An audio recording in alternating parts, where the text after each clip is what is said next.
Chop তো অনেকেই অনেক রকম উপকরণ দিয়ে বানিয়ে খেয়েছেন, কিন্তু কখনো কি মাত্র এই দুটি উপকরণেও একবারও বানিয়ে খেয়েছেন? যদি না খেয়ে থাকেন তাহলে অন্তত একবার হলেও বানিয়ে খেয়ে দেখুন। আপনি সবার মুখে প্রশংসা পাবেন। একবার বানালে বারবার বানাতে বলবেন। নমস্কার বন্ধুরা, পেটুক বাঙালি চ্যানেলে সবাইকে স্বাগত জানাই। কেমন আছেন সবাই? আশা করি সবাই খুব ভালো আছেন। আসুন তাহলে দেখে নিই আমার আজকের রেসিপি থোড়ের চপ।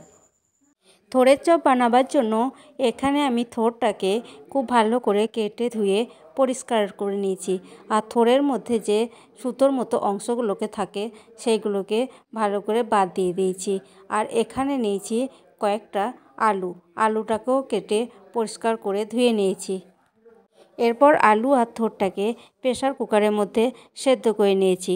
তারপর একটা গ্লাসের সাহায্যে চেপে চেপে এগুলোকে মেখে নেব, এর মধ্যে যেন কোনো দানা দানা না থাকে।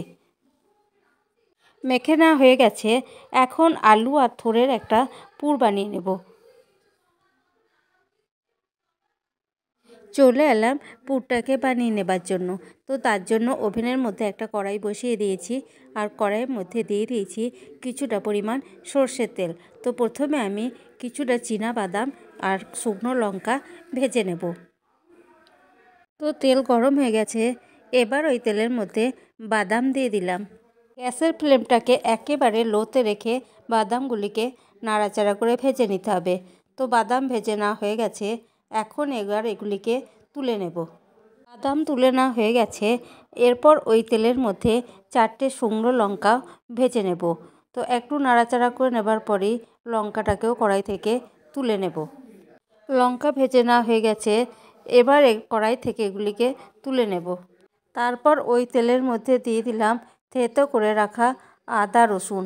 তো আপনারা চাইলে এটাকে বেটে দিতেও পারেন। গ্যাসের ফ্লেমটাকে মিডিয়াম টু লোতে রেখে আদা রসুন ভেজে নিলাম।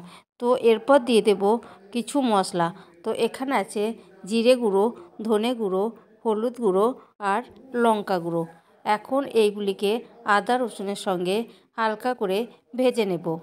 মশলা ভেজে নেওয়া হয়ে গেছে, এরপর দিয়ে দেব সেদ্ধ করে মেখে রাখা থোড় আর আলু। এবার থোড় আর আলুর মধ্যে যে জলটা আছে মশলার সাথে ভালোভাবে নাড়াচাড়া করে শুকনো শুকনো করে নেব। তো আপনারা চাইলে এর মধ্যে পেঁয়াজও দিতে পারেন। কিছুক্ষণ মশলার সাথে নাড়াচাড়া করে নেবার পর দিয়ে দেব পরিমাণ মতো লবণ দিয়ে আবারও এটাকে নাড়তে থাকবো। স্বাদ অনুযায়ী দিয়ে দেব অল্প একটু চিনি দিয়ে আবারও এটাকে নাড়তে থাকবো। মিশ্রণটা অনেকটাই ঘন হয়ে এসেছে, এখন দিয়ে দেব আগে থেকে ভেজে রাখা বাদাম কুচি আর শুকনো লঙ্কা কুচি। তো এখন সব কিছুর সাথে নাড়াচাড়া করে নিয়ে আবারও একটু ঘন করে নেব। বাদাম দিয়ে কিছুক্ষণ নাড়াচাড়া করে নেবার পর জলটা অনেকটাই শুকিয়ে এসেছে, তো অনেক শুকনো শুকনো হয়ে গেছে। এখন এটা কড়াই থেকে উঠে আসছে, এটাকে নামিয়ে নেব। পুরটাকে কড়াই থেকে তুলে একটা থালার মধ্যে রেখে দিলাম। তো এটা কিছুক্ষণের জন্যে ঠান্ডা হতে থাকুক। অপর দিকে একটা বেসনের ব্যাটার রেডি করে নেব। তো তার জন্য একটা বড় বাটি নিয়ে নিয়েছি, আর বাটির মধ্যে দিয়ে দিলাম পরিমাণ মতো বেসন। যেই বাটির মাপে আমি বেসন নিয়েছি সেই বাটির মাপে দিয়ে দিলাম হাফ বাটি ময়দা। হাফ বাটির ময়দা থেকে তার অর্ধেক দিয়ে দিলাম চালের গুঁড়ো। তারপর পরিমাণ মতো লবণ দিয়ে সব মিশ্রণগুলিকে হাত দিয়ে ভালো করে মিশিয়ে নেব। মিশ্রণগুলি মিশিয়ে নেওয়া হয়ে গেছে, এরপর অল্প অল্প করে জল দিয়ে একটা পাতলা ব্যাটার তৈরি করে নেব। তো আপনারা চাইলে এখানে সামান্য খাবার সোডাও দিতে পারেন।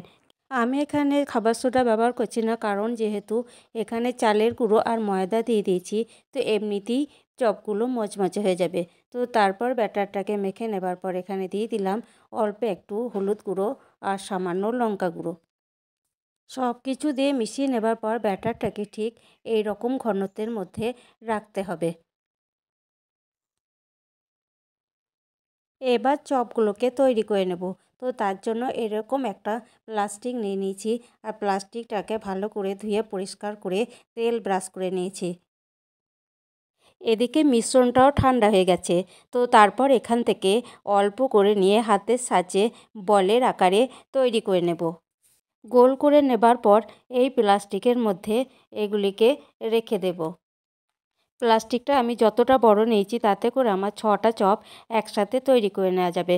তারপর অপর পিঠটাকে উল্টে দিয়ে হাতে করে আস্তে আস্তে চাপ দিয়ে বড়ার মতো তৈরি করে নেব।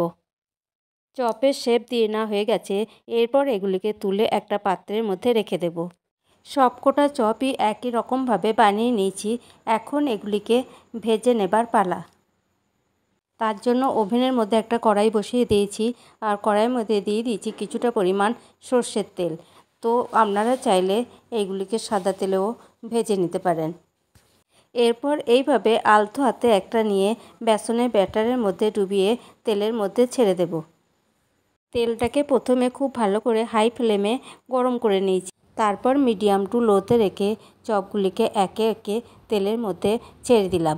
তারপর একটা কাঠির সাহায্যে একটার সাথে একটা লেগে গেলে পারে এগুলিকে ছাড়িয়ে উল্টে পাল্টে ভেজে নেব। উল্টে পাল্টে একটু লালচে করে ভেজে নিলাম। তো ভেজে নেওয়া হয়ে গেছে। এখন এগুলিকে তেল থেকে তেল ঝরিয়ে তুলে নেব। সবকটা চপটি একই রকমভাবে ভেজে নেব। তো কেমন লাগলো আমার এই রেসিপিটি? যদি রেসিপিটি ভালো লেগে থাকে তাহলে অবশ্যই লাইক, কমেন্ট, শেয়ার করবেন আর চ্যানেলটিকে সাবস্ক্রাইব করে পাশে থাকবেন। ভালো থাকবেন, সুস্থ থাকবেন। ধন্যবাদ।